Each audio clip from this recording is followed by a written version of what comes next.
medicines and the sick and wounded, many of them due to the direct and indiscriminate use of force by the Indian occupation forces, unable to access even emergency health services. For 6 weeks and counting, Kashmiri's political leadership of all shades has been held under house arrest, imprisoned and gagged. Over 6,000 people, political workers, activists, students and professionals have been arrested without due process of law. Many of them have been forcibly shipped to jails all over India under draconian laws operative in the Indian-occupied Jammu and Kashmir. Distinguished delegates, I'm not alone in drawing attention to India's outright brutality and blatant disrespect for human dignity. The world is speaking. Independent and renowned international media outlets as well as neutral observers are regularly reporting horrendous atrocities against the people of the Indian-occupied Jammu and Kashmir. The BBC on the 29th of August reported gruesome details of torture of Kashmiri youth by Indian occupation forces. The report quotes helpless victims as pleading, "Don't beat us, just shoot us." I've had this article distributed to all of you for your perusal. Similarly, The Independent on the 2nd of September reported horrific episodes of extreme brutality and humiliation of Kashmiris by Indian occupation forces who have shamelessly tortured people in public while stripping them naked. Another report notes that the victims of pellet guns that have been used with abandon by the Indian occupation forces for years and have blinded scores of innocent Kashmiris for life are now reluctant to go to hospitals for treatment due to fear of intimidation, arrest and detention of the Indian occupation forces. No, ladies and gentlemen, this is not a flashback to medieval times. This barbarism is happening today in the 21st century. Of course, I do not need to remind a Human Rights Council that all this represents clear breaches of multiple international human rights instruments that India is party to. This is the real story of the Indian-occupied Jammu and Kashmir and its people under subjugation that India is desperate to hide from the world. This is the true face of the so-called largest democracy of the world. This is the conduct of a country which aspires to be a permanent member of the United Nations Security Council. Mr. President, at the root of this mayhem is India's refusal to grant the people of Indian-occupied Jammu and Kashmir their right of self-determination. This 7-decade-old travesty of justice has been compounded by the present Indian government's nefarious and twisted dream outlined explicitly in the ruling party's manifesto to turn by force of arms Jammu and Kashmir's Muslims majority into a minority. India's unilateral actions of 5th August 2019 of altering the status of occupied Jammu and Kashmir, recognized as a disputed territory by the UN Security Council, are illegal under international law. With these illegal changes, India's presence is, by its own yardstick, a naked foreign occupation. These measures contravene the 4th Geneva Convention that prohibits migration to and from an occupied territory. They are also a flagrant violation of several UN Security Council resolutions. India's assertion that these actions are its internal affair is patently false.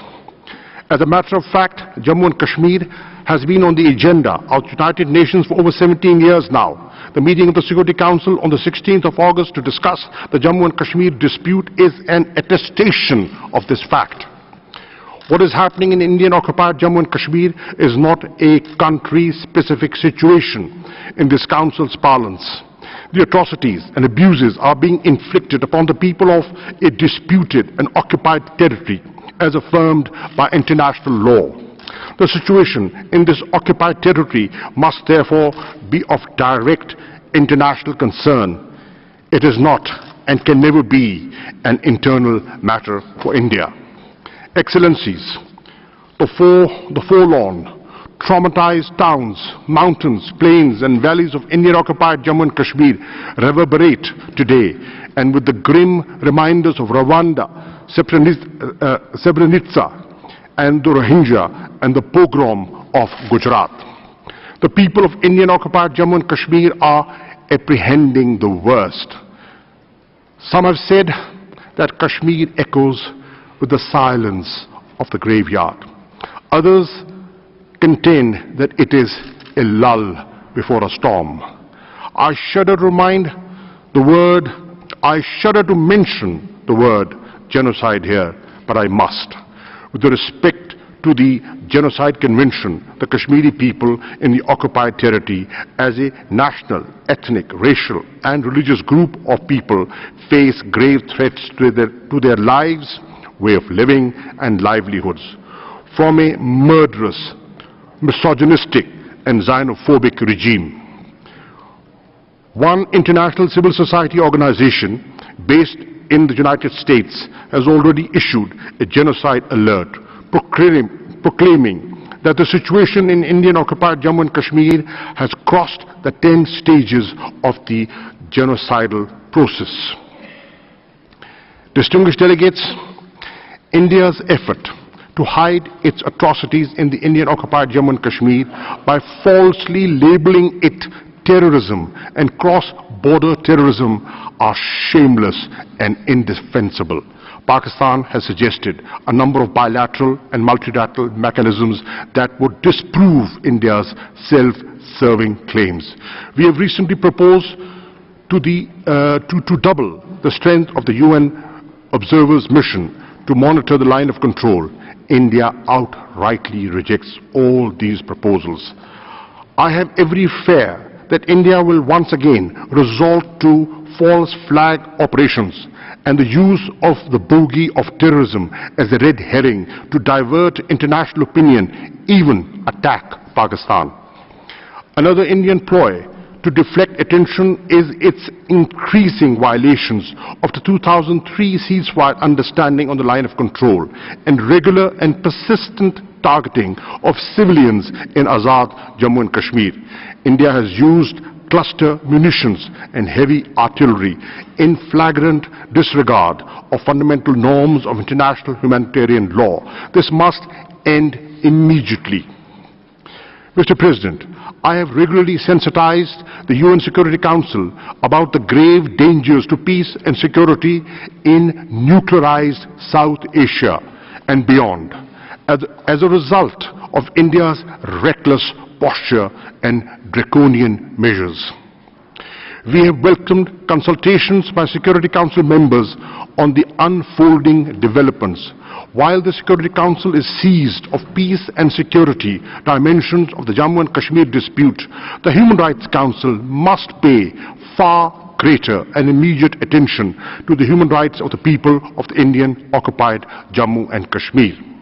In doing so, the Human Rights Council has, for its consideration, the two Kashmir reports issued by the Office of the United Nations High Commissioner for Human Rights in June 2018 and July 2019. Both reports make a clear recommendation to this Council to constitute an independent commission of inquiry to investigate and report human rights violations in Jammu and Kashmir.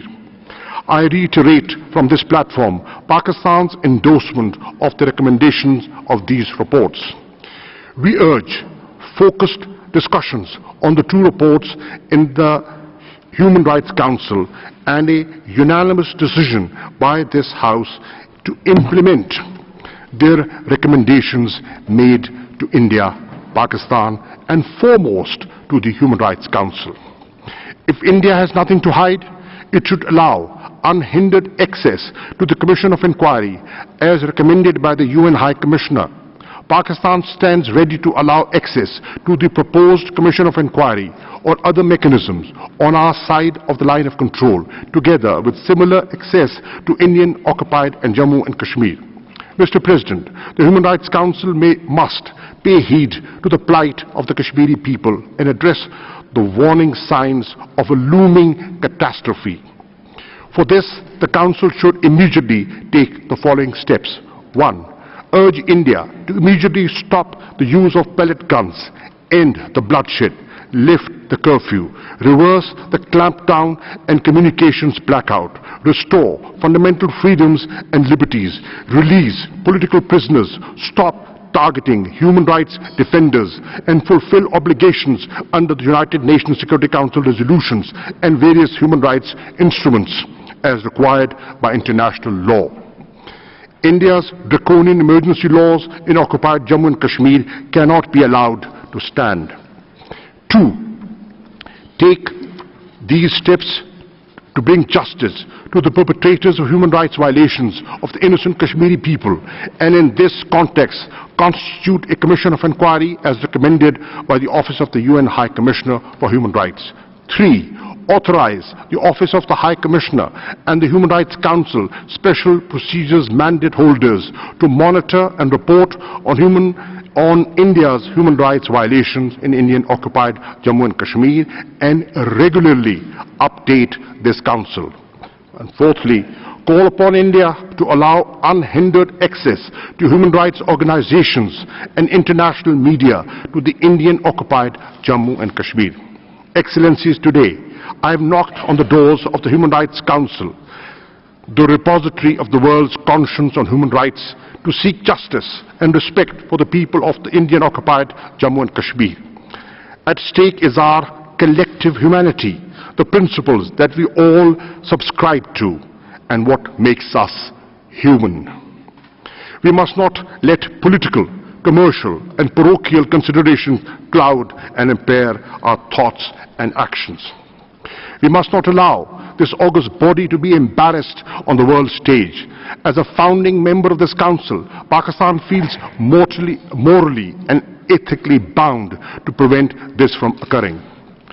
But to do so, we must not remain indifferent to the tragedy that is unfolding before our eyes. We must act decisively and with conviction. Distinguished delegates, let us not forget that history is replete with failed, barbaric campaigns to wage demographic wars to change facts on the ground. India's attempt must fail, but this inevitability must occur without allowing the illegal Indian occupation forces to spill any more innocent blood. For 7 decades, the people of Indian-occupied Jammu and Kashmir have awaited implementation of the United Nations Security Council resolutions prescribing a plebiscite to honor their right to self-determination. History would be a most unforgiving judge if we fail yet again the people of this illegally occupied territory in their moment of greatest peril. Mr. President, let the world not forget the disastrous legacy of appeasement and the great cost of it to Europe. Invite everyone here to join us as we rise for justice. I thank you, Mr. President.